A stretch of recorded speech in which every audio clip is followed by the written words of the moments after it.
The morning sun filtered through the canopy above Dr. Natalie Clark's research station. She wiped sweat from her forehead as she made notes about the 14-foot anaconda she had tagged yesterday. The snake had been a beautiful specimen, with scales that seemed to shift between green and brown in the dappled sunlight. Natalie had spent 5 years at this outpost near the Amazon basin. She knew every sound of the swamp, the calls of birds, the splash of fish, and the silent glide of reptiles through murky water. What she heard now was something new. It started as a low hum, then grew to a whistling noise that made the water ripple. Natalie stepped outside her small cabin and looked up. The trees swayed as something massive moved through the air above them. "Ben, Ryan, are you seeing this?" She called to her research assistants who were already standing in the clearing, mouths open. Above them hovered what could only be described as a ship, but unlike any human vessel. It was smooth and oval-shaped with a blue-green surface that reminded Natalie of fish scales. The object descended slowly, landing in the large clearing about half a mile from the research station. "We should call someone," Ben said, his voice shaking. "Who would you call?" Ryan asked. "The nearest town is 4 hours away. By the time anyone gets here, whatever that is might be gone." Natalie grabbed her emergency pack radio and camera. "I'm going to take a look," she said. "That's crazy," Ben replied, but he was already picking up his own pack. The three of them moved cautiously through the swamp, staying on the narrow path they had created over the years. When they reached the edge of the clearing, they stopped and stared. The ship had opened and figures were emerging. They didn't look entirely human. They walked on 2 legs, but their skin had a bluish tint that shimmered when they moved. Their heads were slightly larger than human heads, with large, round eyes that seemed to reflect light like a cat's. Most striking was the network of fine lines across their necks that pulsed gently. One of the creatures spotted them and raised an arm in what seemed like a greeting. It carried a small device that it spoke into. To everyone's surprise, a voice came from the device in clear English. "We come in peace. We are Zephyrins. We wish to speak with Earth representatives." Natalie stepped forward. Her heart was racing, but her scientist's mind was already full of questions. "I'm Dr. Natalie Clark. These are my colleagues. We're not official representatives, just researchers studying the animals in this area." The alien who had spoken approached, slowly. "I am Ambassador Tholix. We have been observing your planet for some time. We are particularly interested in your wetland regions," Ryan whispered. "They came all this way to study swamps?" The ambassador's device translated his whisper, and Tholix made a sound that might have been a laugh. "Yes. We find it curious that your species avoids building major settlements in swamp areas. On our world, such places are considered ideal habitats." Natalie noticed that when Tholix spoke, the lines on his neck fluttered. She realized they might be breathing organs of some kind. "There are many reasons humans don't build in swamps," she explained. "Disease, difficult terrain, flooding, and—" She paused, thinking about her own area of study. "Dangerous predators." Ambassador Tholix tilted his head. "Predators? Our scans show no creatures on this planet capable of threatening a technologically advanced society." Just then, Natalie's radio crackled. It was the automated alert system she had set up to track the movements of the anaconda she had tagged. "Actually," she said, "I'd be happy to show you why we respect these areas. The creature I study is nearby. It's called an anaconda." The ambassador's large eyes blinked rapidly. "We would be most interested in this cultural exchange. Our ship has detected the arrival of your government representatives. They will be here within hours. Until then, perhaps you could educate us about these anacondas." Natalie nodded, not yet realizing that this conversation would change the course of human-alien relations forever. 3 days after the Zephyrin ship landed, the small research station had transformed into a busy meeting place. Government officials, scientists, and military personnel had set up temporary buildings around the clearing. In the center of it all stood John Miller, a man with kind eyes and a patient smile who had been quickly assigned as the cultural liaison to the alien visitors. John found Dr. Natalie Clark sorting through her research files in her cabin. She looked up when he knocked on the open door. "The ambassador has been asking for you," John said. "They seem very interested in your work." Natalie nodded and gathered her tablet and a small projector. "I've been putting together some footage. I think they should see what they're dealing with before we go any deeper into the swamp." When they arrived at the main meeting tent, Ambassador Tholix and 5 other Zephyrins were waiting. Their skin glistened with moisture. John had learned they needed to keep their outer membrane damp to help them breathe. "Dr. Clark," Tholix said through the translator device, "we are eager to understand more about these creatures that make humans avoid such perfect habitats." Natalie set up her projector. "Before I show you this footage, I should explain something. On our planet, different animals evolved in different ways. In water environments like swamps, some of our most powerful predators developed." She started the video. On the screen appeared an anaconda sliding silently through dark water. The snake was massive, its body thicker than a human's leg. "This is an average-sized green anaconda," she explained. "They can grow much larger. The one I'm tracking now is over 20 feet long and weighs about 500 pounds. The Zephyrins leaned forward, their large eyes fixed on the screen. When the video showed the anaconda striking at a capybara, wrapping its powerful body around the struggling animal, Tholix made a strange clicking sound. "It squeezes its prey?" he asked. "Yes. We call it constriction. The snake wraps around its target and tightens every time the prey breathes out. Eventually, the prey can't breathe in again." Natalie switched to another video showing a crocodile lunging from still water to grab a deer. "And this predator hides in water, then attacks with speed and powerful jaws," she continued. For the first time since their arrival, the Zephyrins showed what appeared to be discomfort. The breathing lines on their necks fluttered rapidly. "On your planet, creatures hunt like this? With strength and surprise?" one of the younger Zephyrins asked. "Yes," Natalie replied. "Throughout human history, we've learned to be careful around swamps and other water bodies because of predators like these." John noticed the aliens exchanging looks. Their translator worked to convert their rapid clicks and whistles. "Our world has no such creatures," Ambassador Tholix finally said. "Our largest predators are small, nothing that could threaten us physically. We evolved facing different dangers, toxic small creatures and harsh weather cycles. The concept of a hidden predator that uses pure strength is unsettling." "I believe the emotion you're experiencing might be fear," John suggested gently.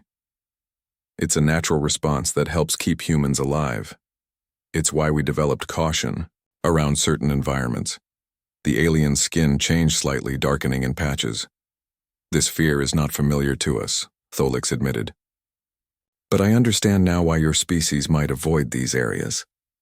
Natalie scrolled through more images on her tablet. "If you truly want to understand our relationship with these environments, there's only one way to really learn." "What do you suggest?" Tholix asked. "A field expedition. I go into the swamp regularly to study these animals. You could join me on my next trip. See firsthand how humans have learned to navigate these dangers." John looked at Natalie with surprise. "Are you sure that's wise?" But the ambassador was already nodding, the lines on his neck pulsing with what seemed like excitement. "Yes. We would very much like this experience. Our understanding of your species has been incomplete. Perhaps this fear is something we should learn." As the meeting ended, John pulled Natalie aside. "Do you realize what you've done? You've just invited beings from another world to go anaconda hunting."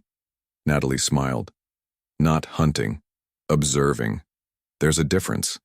And sometimes the only way to understand respect for nature is to stand face to face with it."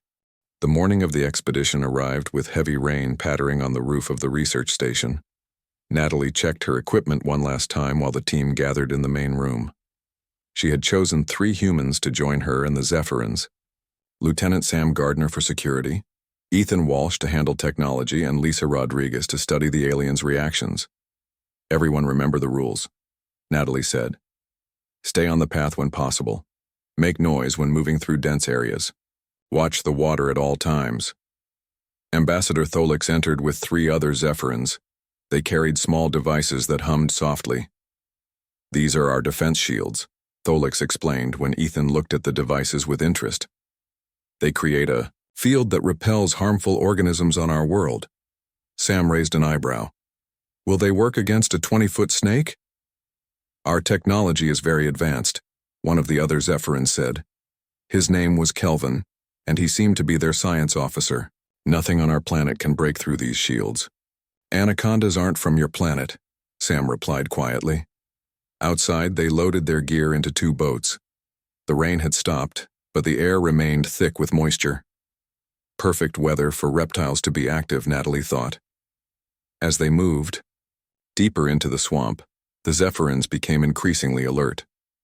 Their large eyes darted from side to side, scanning the murky water and tangled roots. Natalie noticed the breathing lines on their necks fluttering faster than usual. "The water here is very still," Tholix noted. "On our world, still water means safety. Here it often means the opposite," Lisa explained. "Predators can hide more easily when the water doesn't move." They traveled for 3 hours, stopping occasionally for Natalie to check tracking signals from the tagged anacondas in the area. The deeper they went, the quieter the Zephyrins became. Around noon, they reached a small island with enough dry ground to set up a temporary camp. While the humans unloaded gear, Kelvin used a scanner to examine the surrounding water. "I detect no large life forms," he announced confidently. Sam looked up from securing the boats. "Those scanners work through mud and plant matter?" "Of course," Kelvin replied, but Natalie noticed a slight change in his tone.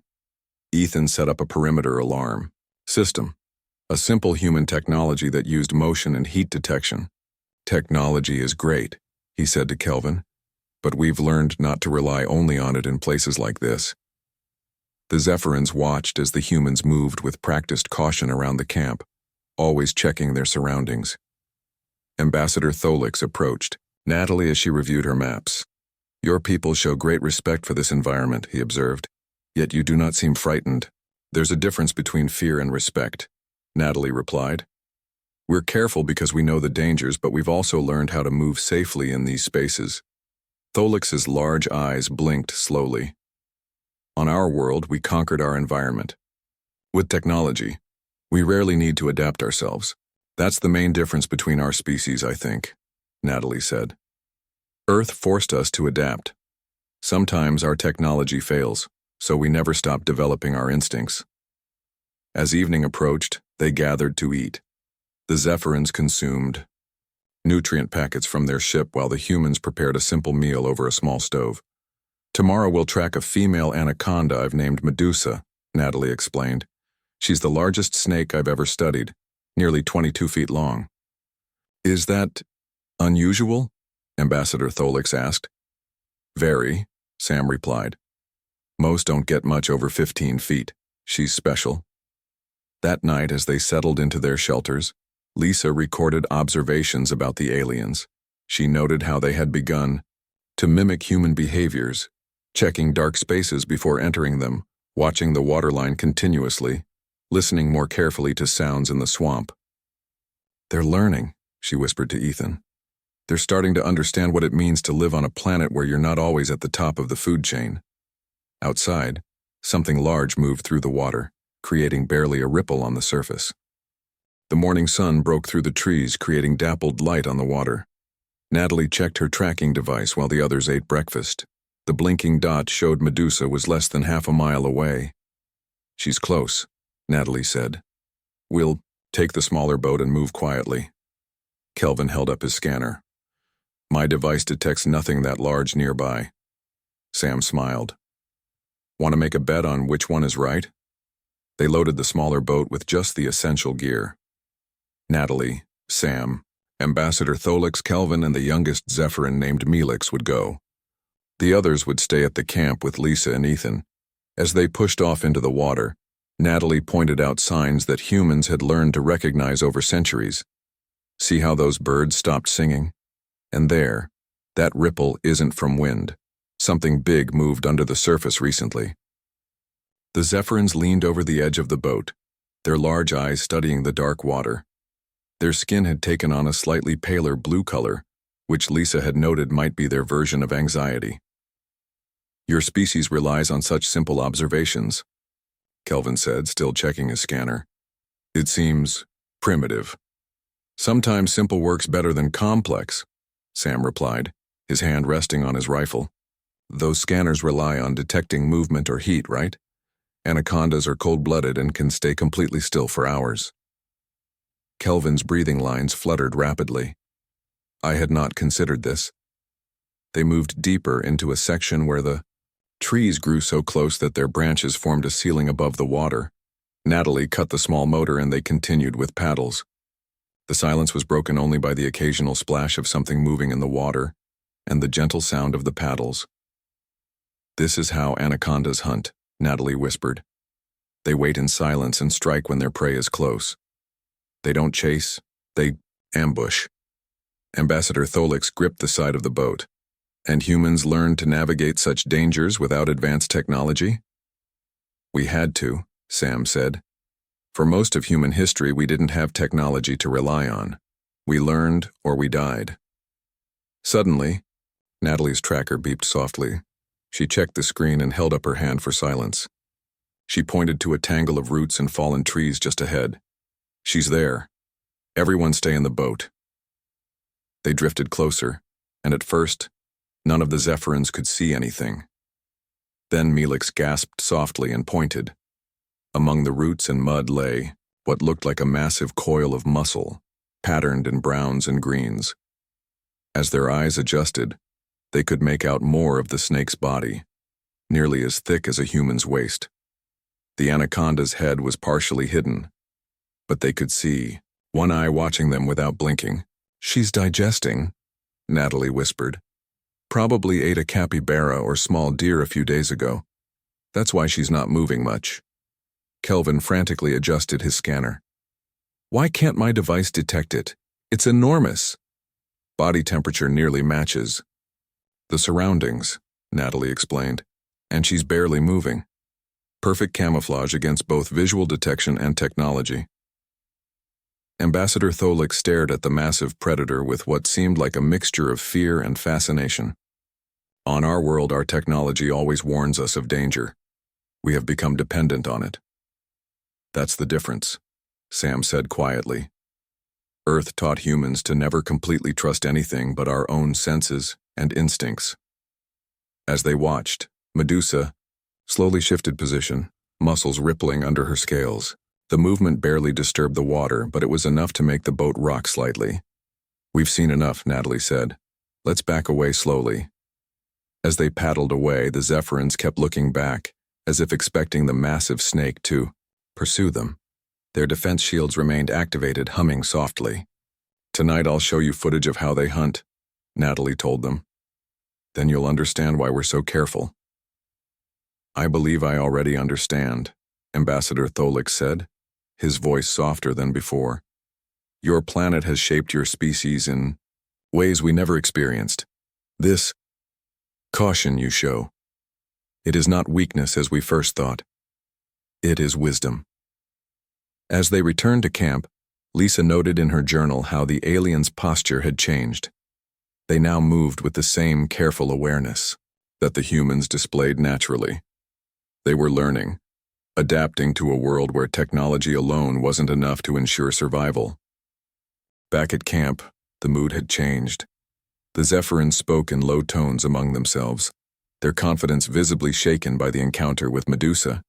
Natalie noticed that they now stayed closer to the humans, watching how they moved and checking the water's edge more often. As evening approached, dark clouds rolled in. The air grew heavy with the promise of rain. Ethan set up extra sensors around the camp while Lisa prepared the evening meal. The Zephyrins helped, eager to learn human survival techniques. Is water collection complete? Ambassador Tholix asked Sam, pointing to a container they had set up earlier. Almost, Sam replied. We should have enough drinking water for tonight and tomorrow. Melix, the youngest Zephyrin scientist, moved closer to examine the water filter system the humans had brought. Your methods are simple but effective, he said, the translator converting his clicks and whistles. I would like to learn more about how humans purify water without energy-based filters. Natalie smiled. I can show you our basic methods tomorrow. As night fell, the team gathered under the main shelter. Rain began to fall, pattering on the tarp above them. Natalie connected her tablet to a small projector and showed videos of anacondas hunting in the wild. The footage showed a large snake striking from water, wrapping around a deer, and slowly constricting until the animal stopped moving. The Zephyrins watched in silence, their breathing membranes fluttering rapidly. The pressure of an anaconda's coils can stop blood flow and prevent breathing, Natalie explained. Even our strongest humans cannot break free once they're fully wrapped. How do you defend against such creatures without technology? Kelvin asked, his voice carrying a new note of respect. Awareness, Sam said simply. We learn to read the environment, to notice the signs. And we use tools we've developed over thousands of years. He held up his knife. Simple but effective in the right hands. Later that night, most of the group slept in their shelters while Sam took the first watch.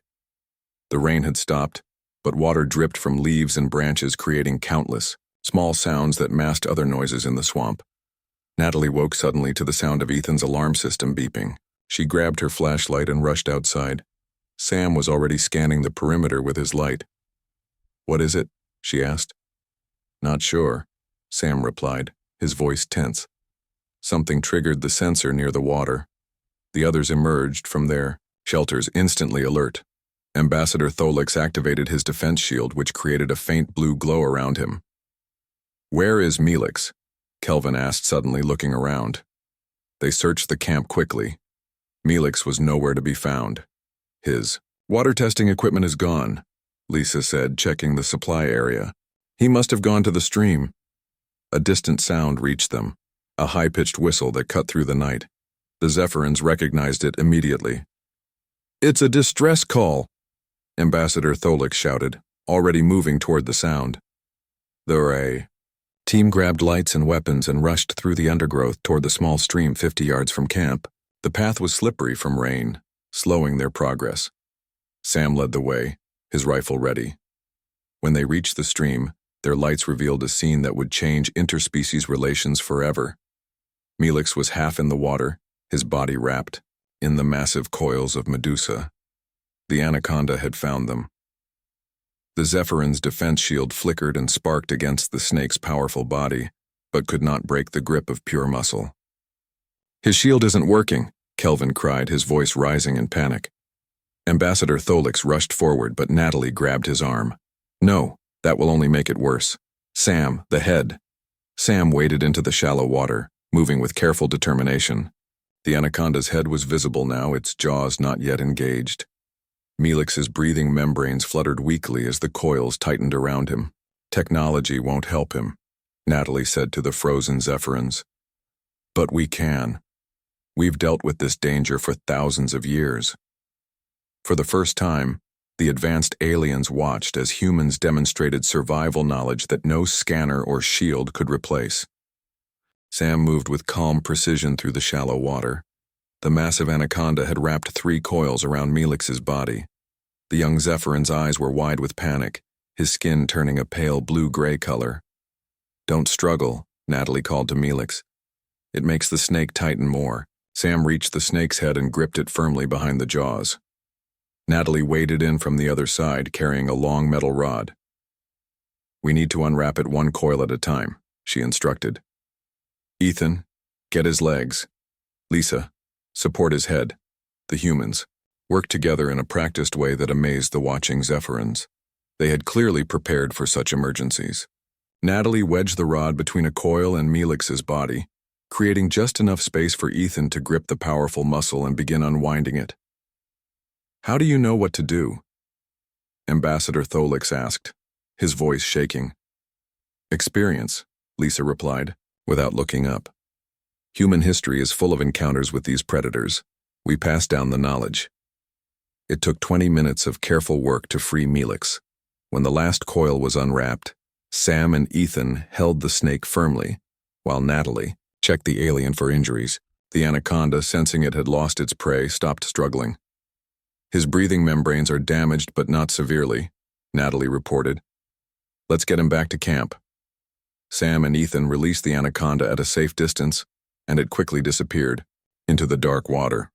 The team carried Melix back to camp and placed him in his shelter.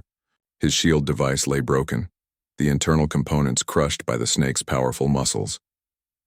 As Kelvin tended to Melix with their medical equipment, Ambassador Tholix sat with the humans by the fire. His large eyes reflected the flames, and his normally confident posture was gone. Our defenses failed, he said simply. Our technology could not stop a primitive creature. There's nothing primitive about that snake, Natalie replied. It's perfectly evolved for its environment. It's been hunting successfully for millions of years.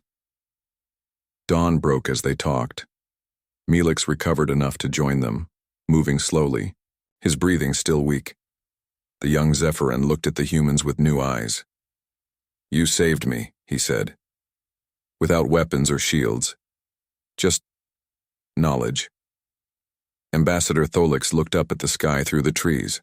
My people have depended on technology for so long, we forgot what it means to adapt ourselves.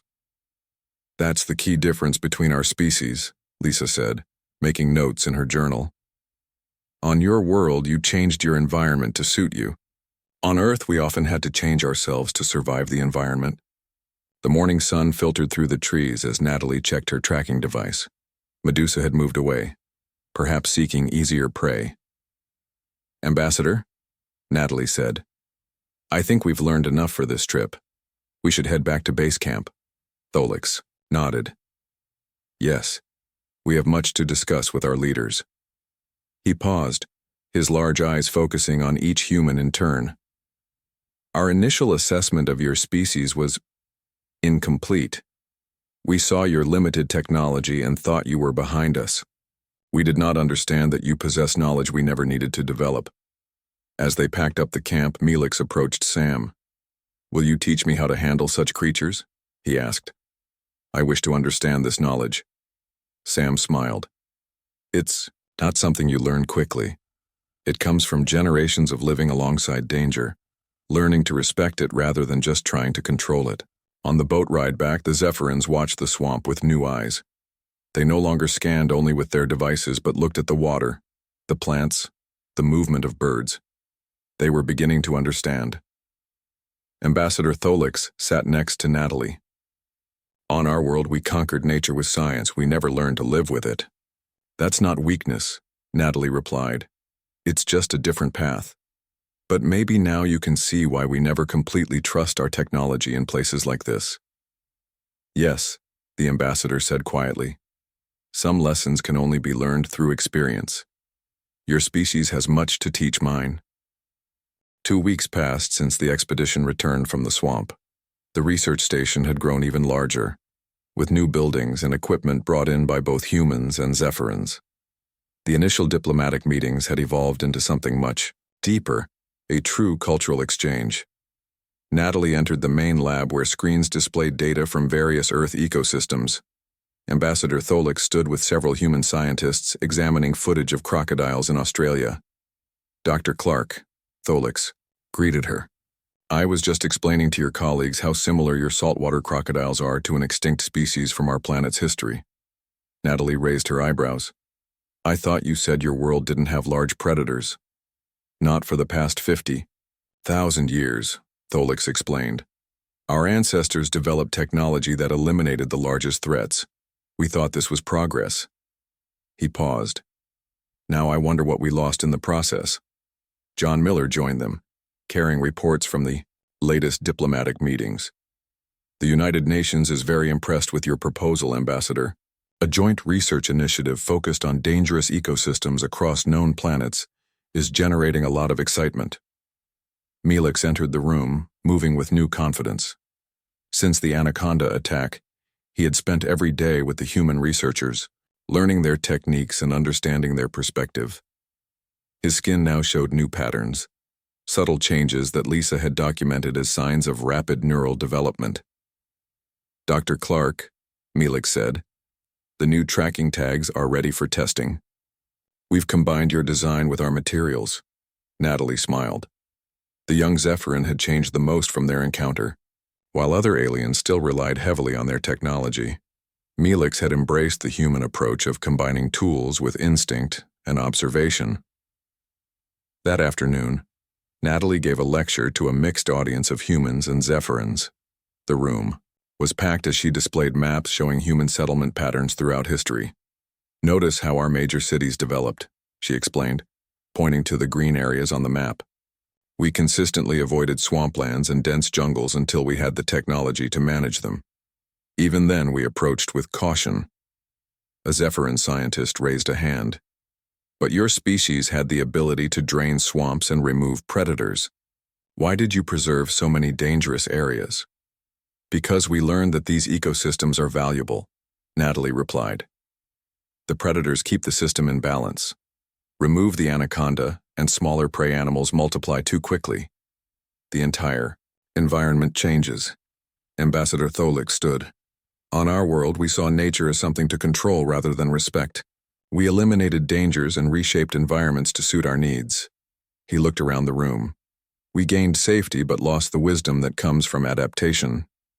Later that evening, Natalie found Lisa updating her research notes by the edge of the camp.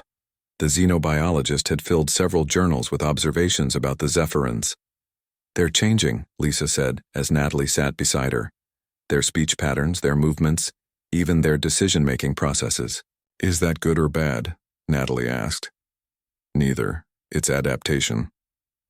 Lisa closed her notebook. "They're learning from us just as we're learning from them. The difference is that they never expected to need to adapt.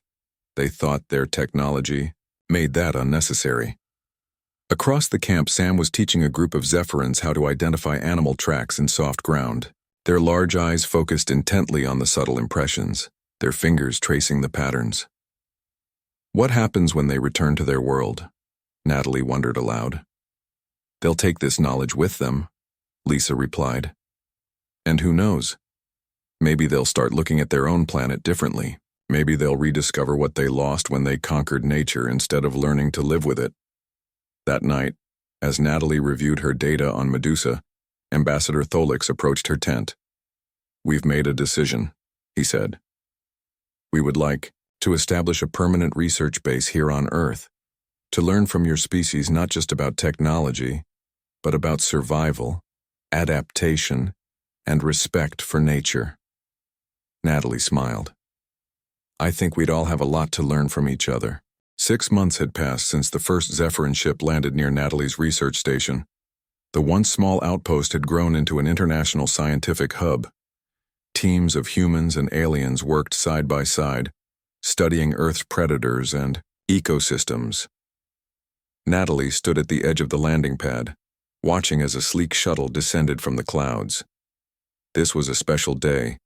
She had been invited to become the first human scientist to visit the Zephyrin homeworld. Ambassador Tholix stood beside her, his skin displaying the new patterns they had come to recognize as excitement. "Are you nervous, Dr. Clark?" he asked. "A little," she admitted. "It's not every day someone gets to visit another planet." "You will find our world very different from Earth," Tholix said. "Our swamps are peaceful places. No large predators have existed there for thousands of years." John approached with Natalie's bags. Over the months, he had become more than just a cultural liaison. He had helped create the new treaty between humans and Zephyrins that would be signed today. "The Secretary General is ready for the ceremony," he told them, "and Dr. Clark's equipment has been loaded onto the shuttle." The signing ceremony took place under the open sky. Leaders from Earth's nations gathered with the Zephyrin High Council. As cameras recorded the historic event, the Secretary General and the Zephyrin First Speaker signed the document that would shape relations between their worlds for generations to come. Natalie smiled when she saw the document. On its cover was a simple embossed image of an anaconda, a reminder of the lesson that had brought their species together. After the ceremony, Melix approached Natalie. The young Zephyrin now wore a vest similar to those used by human field researchers with pockets for tools and equipment. "I have something to show you before you leave," he said, leading her to the research lab. Inside, A large screen displayed images from a distant part of the Zephyrin home planet, a region of deep canyons filled with mist. "We have been applying your methods to our own world," Melix explained. "Using observation rather than just scans, we discovered something our technology missed for centuries." The screen showed footage of a long, snake-like creature moving through mist. It was silver blue in color and seemed to float rather than crawl. "We call it a mist serpent," Melix said proudly. "It survived in remote areas where our technology couldn't detect it. It uses sound waves to navigate and hunt, similar to Earth's bats." Natalie leaned closer to the screen. "It's beautiful." "How big is it?" "Nearly 30 feet long. Not dangerous to our kind, but a perfect predator in its environment." Melix's breathing membranes fluttered. "Before meeting humans, we would have simply eliminated it once discovered. Now we are studying it instead." Later that day, Natalie boarded the shuttle with Sam and Lisa. They had been chosen to represent Earth during the first scientific exchange on the Zephyrin world. As the shuttle doors closed, Natalie watched Ambassador Tholik speaking with a group of human children who had come to see the aliens. He was showing them pictures of his world, while they eagerly showed him their drawings of Earth animals. Tui. Shuttle lifted off, rising through the clouds until Earth became a blue marble below them. Lisa made notes in her journal while Sam checked their equipment. "What do you think we'll learn from their world?" Sam asked. "I don't know," Natalie replied. "But I think what matters most is what we've already taught each other." As the shuttle accelerated toward the Zephyrin ship waiting in orbit, Natalie thought about Medusa still swimming in the swamps below. The massive snake had never known that its existence had changed how two intelligent species viewed themselves and each other. On her tablet, Natalie opened a message from Ethan, who was staying behind to manage the research station. It contained new footage of Medusa. The great snake had laid eggs. Soon, new anacondas would move through the swamp, continuing a lineage that stretched back millions of years. "Respect, not fear," Natalie whispered to herself, remembering what she had told the Zephyrins that first day. "That's what keeps us alive in a universe full of dangers we don't yet understand." The shuttle docked with the Zephyrin ship, and Natalie prepared to step into a new world, one where humans were now valued not despite their caution but because of it.